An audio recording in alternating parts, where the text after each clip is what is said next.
exciting for me to be here at Sacramento.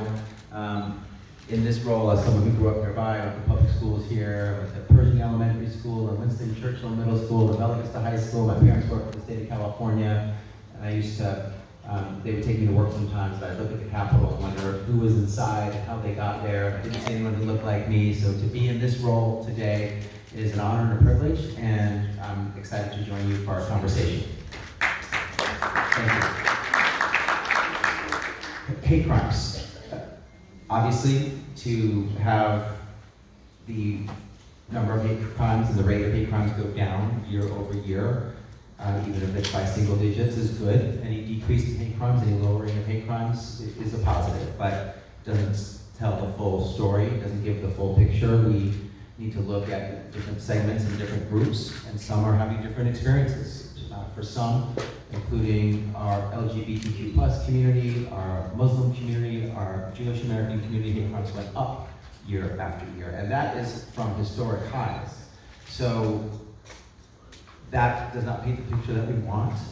And of course, for African Americans, the had long been year after year the largest number of hate crimes, whether they go up or down, just in raw numbers of total incidents, almost always the most, by a lot. And that's not acceptable either. You know, our goal is to have no hate crimes. In California, we believe that everyone belongs. No one should be targeted, attacked, hurt, or harmed because of who they are, where they're from, how they love, who they love, how they pray. And hate crimes are a way of getting a snapshot in time of where we are, where we're moving vis-a-vis the year before, and some signs of progress, but still too much tragedy in those statistics. So we have more work to do. We, the collective we, everybody here, you know, everyday people, nonprofits, advocates and activists and community leaders, government, of course, has a role. And in California, we want to be that beacon of hope and that blueprint for what can be, and we have work to do when it comes to hate crimes. And in particular, is there anything in particular your office is doing to help really kind of address some of those things that you want to make sure we know about? And thank you for that follow-up question. When I was appointed in March of 2021 and then sworn in April 2021, it was the height of hate crimes for some groups in our state, in our nation, including the API community.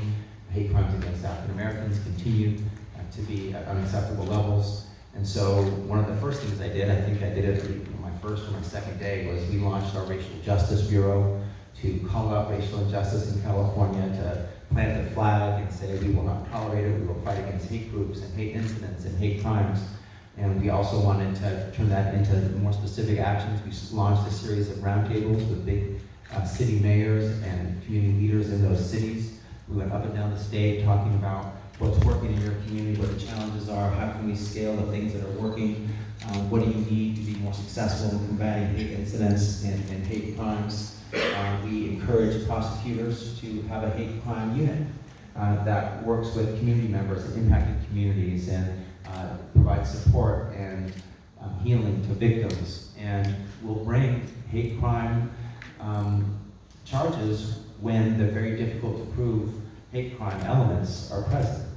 And we also created our Community Awareness Response and Engagement Team, a outward-facing team for the first time created in our office that works with communities and for communities, is at circles and at tables with community leaders talking about challenges and problems and pathways forward.